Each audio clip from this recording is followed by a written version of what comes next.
When I was in the first grade, I was retained. My goodness, how do you get retained in the first grade? I can remember when people would come to our house to visit, and my parents would be introducing the kids, be calling off the names, and I would hear one of the visitors say, "Oh, is that the one that got put back?" And that was devastating to me. It made the kind of impression on me. I needed to try harder, be willing to come in earlier, and be willing to stay later, so I will never be seen as a person who's inadequate. While my term as sheriff was historic, my time at Edward Waters College was the most rewarding. I actually spent 37 and a half years in law enforcement. That required either arresting or presiding over the arresting of hundreds of people, if not thousands.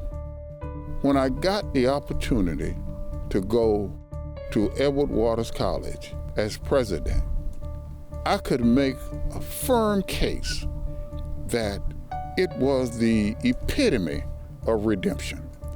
Because think about it, I was at Edward Waters College for 8 years, graduated 8 classes of seniors that was going out in the world to make a contribution of tax-paying, revenue producing, and contributing to society at a higher level.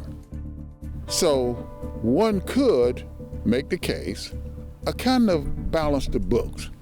And I don't hesitate to say, if I put my family aside, I would say one of the greatest blessings that I could have received.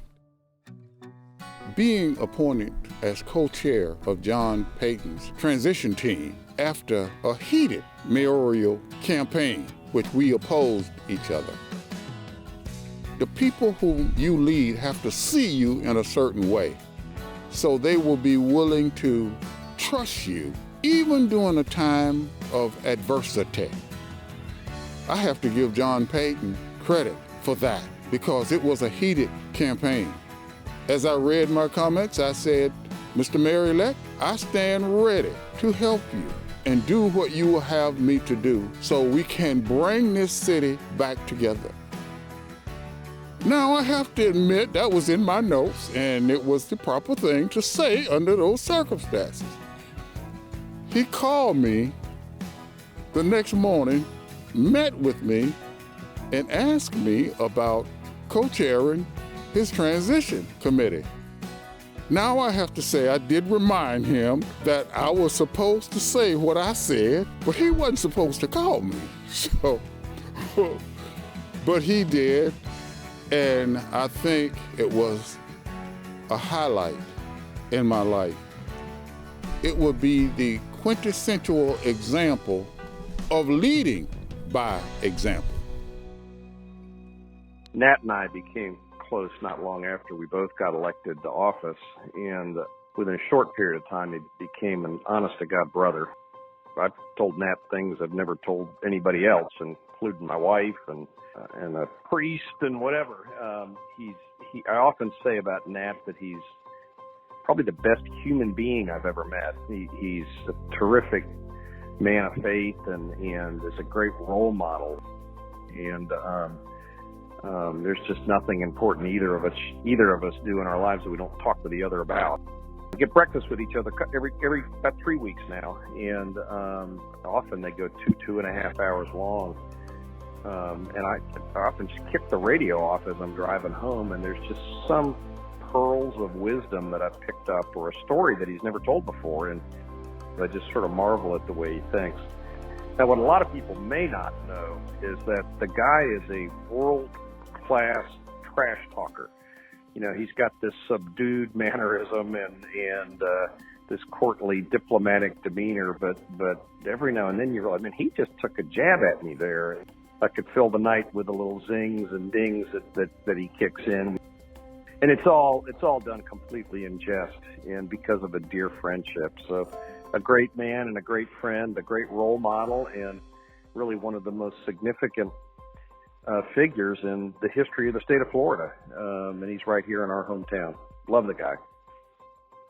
First, I want to thank OneJax for actually distinguishing me to this level and actually putting me in a class of people whom I have great admiration for.